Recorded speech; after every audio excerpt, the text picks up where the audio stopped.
Assalamualaikum warahmatullahi wabarakatuh. Salaman teman, salam dari Masika Ngelap Barokah. Dalam video ini Masika akan menyampaikan tentang biografi dari Imam Syafi'i yang diambil dari buku koleksi syair Imam Syafi'i. Imam Syafi'i memang bukanlah seorang penyair.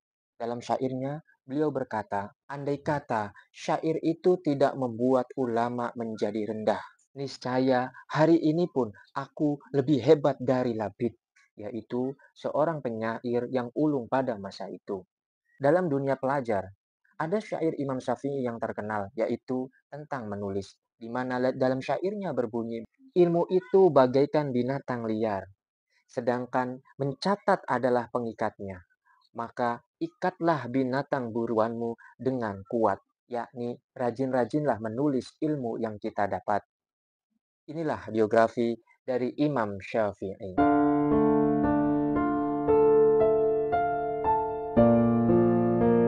Bismillahirrahmanirrahim. Allahumma salli wa sallim wa barik ala sayyidina Muhammad. Imam Syafi'i dilahirkan di kota Ghuzah, wilayah Palestina pada Jumat akhir bulan Rajab tahun 150 Hijriah.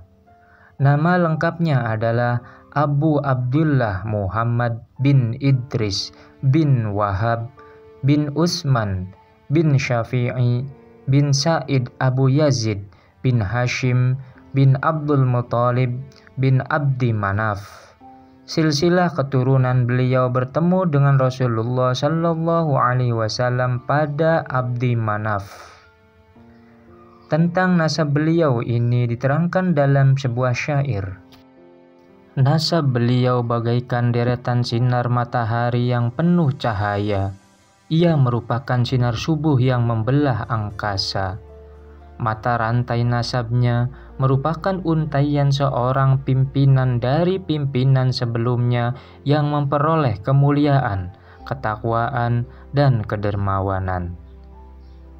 Ibu Imam Syafi'i bernama Fatimah binti Abdullah bin Hasan bin Husain bin Ali bin Abi Thalib. Kelahiran Imam Syafi'i tepat pada malam wafatnya Imam Abu Hanifah An-Nu'man bin Sabit. Oleh karena itu, setelah nama Syafi'i mulai populer, muncul ungkapan telah tenggelam satu bintang dan muncul bintang yang lain. Masa-masa belajar Imam Syafi'i. Ketika Idris bin Abbas wafat, ia meninggalkan seorang putra yang masih balita. Ibunya merasa pesimis akan masa depan anaknya jika ia tetap tinggal bersamanya. Maka Imam Asy-Syafi'i dititipkan kepada sanak keluarga ayahnya di Mekah. Ia katakan, "Pergilah kamu ke Mekah, sebab jika tetap tinggal di sini, maka nasabmu tidak akan berarti apa-apa." Setelah di Mekah, beliau dididik, dimasukkan ke sekolah. Namun, di awal masa pendidikan sebagai murid baru, ia kurang mendapatkan perhatian dari para pengasuh karena keberadaannya yang miskin. Namun ia tetap bersabar dan tekun mengikuti setiap pelajaran yang disampaikan serta berusaha menghafalkan apa saja yang didengarnya.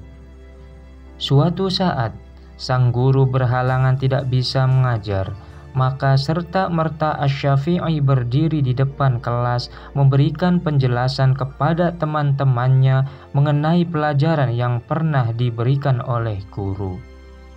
Mereka sangat kagum akan kecerdasan dan kepandaian sang imam, maka sejak itu ia dicintai dan disegani teman-temannya. Bahkan manakala sang guru berhalangan, ia sering diperintah untuk menjadi badal atau asistennya. Setelah usia Asy-Syafi'i genap 9 tahun dan telah berhasil menghatamkan Al-Quran, maka ia mohon pamit kepada guru dan keluarganya untuk meneruskan studi kepada majelis ulama besar di Masjid Al-Haram yang diasuh oleh Sufyan bin Uyainah dan Muslim bin Khalid Al-Zanji. Dari kedua ulama tersebut, ia mulai mendalami ilmu-ilmu Al-Quran dan hadis. Namun demikian, tidak berarti tanpa kendala, sebab dalam kondisi sulit ekonomi, ia tak mampu membeli kertas dan tinta, sehingga ditulisnya pelajaran pada tulang-tulang dan sobekan kertas bekas. Meskipun demikian, Asy-Syafi'i tetap bersemangat dalam menekuni pelajarannya, bahkan merasakan kebahagiaan tersendiri. Hal ini dinyatakan dalam salah satu makolahnya, yakni, "Tiada kebahagiaan dalam menuntut ilmu, kecuali mereka yang ketika belajar dalam kondisi serba kekurangan." Sebagai seorang pelajar, Asy-Syafi'i selalu mencatat semua yang didengar dari gurunya, kemudian dihafalkan, sehingga ketika mendapat pelajaran baru, ia dapat mengikutinya dengan mudah. Tentang anjuran mencatat pelajaran ini, ia katakan dalam syair, "Ilmu itu bagaikan binatang liar, sedang mencatat adalah pengikatnya. Ikatlah hewan buruanmu dengan tali yang kuat. Adalah bodoh sekali jika Anda memburu seekor kijang, kemudian Anda lepas begitu saja tanpa tali pengikat." Berkat himmah atau idealisme yang luar biasa dalam mencari ilmu serta rasa percaya diri disertai sikap tawakal kepada Allah telah mendorong Asy-Syafi'i menjadi seorang penghafal yang luar biasa. Tidak satu pun persoalan yang didengar kecuali dapat direkam dalam ingatannya. Al-Kisah. Ketika ia berumur 15 tahun, telah mampu menguasai ilmu-ilmu Al-Quran, Al-Hadis, Fikih, dan sastra. Bahkan para sastrawan dari kabilah Hudzail berguru dan mentashihkan syair mereka kepada Asy-Syafi'i. Namun demikian, ia kurang tertarik menjadi seorang penyair, karena ia beranggapan bahwa ilmu tersebut kurang mendukung bagi dirinya dalam upaya mendalami ilmu Al-Quran. Hal ini ditegaskan dalam sebuah syair. Andai kata syair itu tidak membuat ulama menjadi rendah, niscaya hari ini pun aku bisa lebih hebat daripada Labid, yaitu seorang penyair ulung pada masa itu.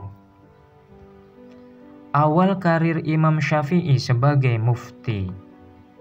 Ketika Imam Muslim bin Khalid Al-Zanji, salah seorang guru Asy-Syafi'i, memperhatikan kemajuan yang pesat pada diri sang imam dan dianggap cukup dalam menguasai persoalan-persoalan agama, maka beliau izinkan untuk memberikan fatwa kepada masyarakat.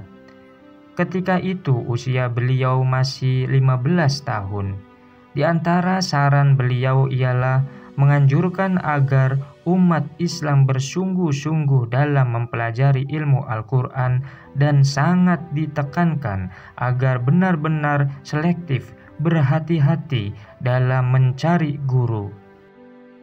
Sebagaimana ditegaskan dalam syairnya, semua ilmu selain ilmu Al-Quran adalah pengisi kesibukan, kecuali ilmu hadis, fikih, dan ilmu-ilmu agama lainnya.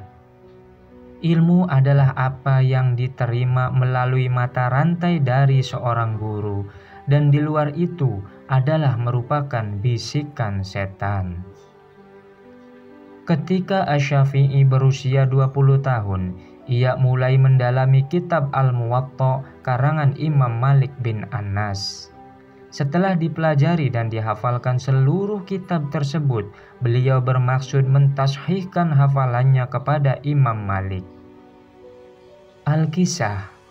Untuk melaksanakan keinginan itu, Asy-Syafi'i menghadap kepada wali atau penguasa Mekah dengan tujuan ingin mendapat surat pengantar yang ditunjukkan kepada wali Madinah dan Imam Malik bin Anas sebagai penguat untuk memperlancar keinginannya tersebut.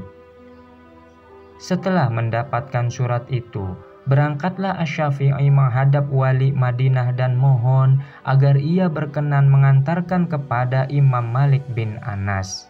Namun, wali Madinah merasa keberatan karena orang yang akan didatangi adalah ulama besar yang sangat berwibawa dan disegani masyarakat Madinah.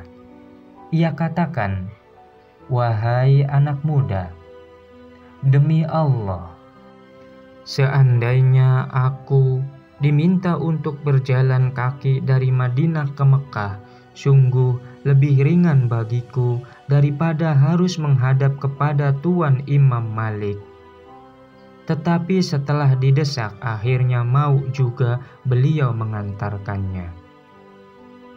Setelah sampai di rumah Imam Malik bin Anas, beliau berdua ditemui oleh seorang jariyah atau pembantu Imam Malik, lalu dikatakan, "Sampaikan salamku kepada beliau dan katakan bahwa kami, wali Madinah, datang mau menghadap."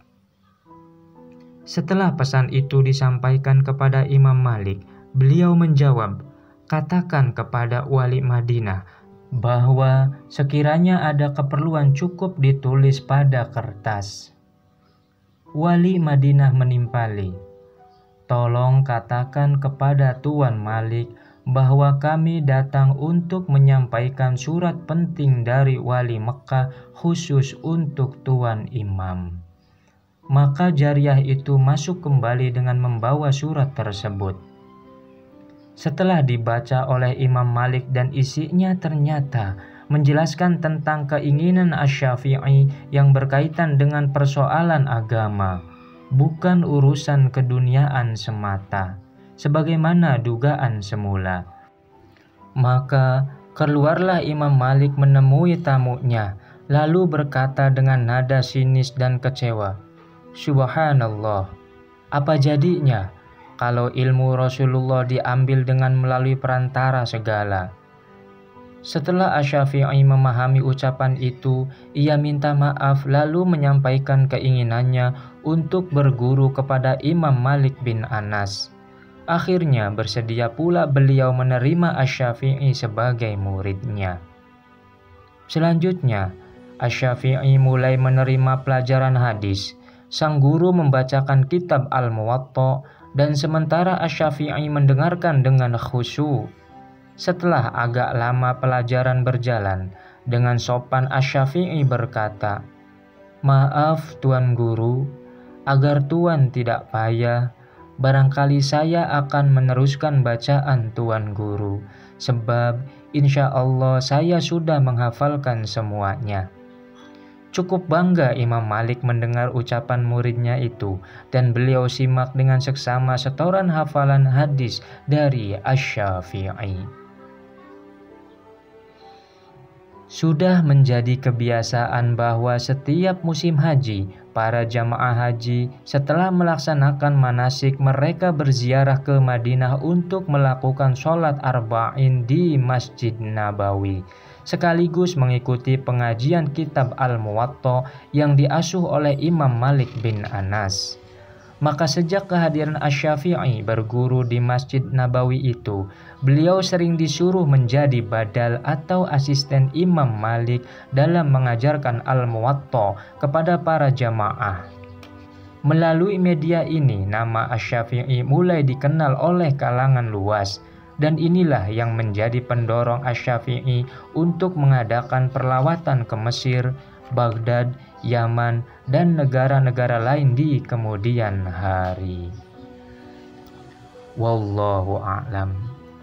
Mudah-mudahan bisa memberikan manfaat khususnya untuk pribadi, umumnya untuk yang menyaksikan dan mendengarkan video ini. Mohon maaf bila ada kesalahan. Wassalamualaikum warahmatullahi wabarakatuh.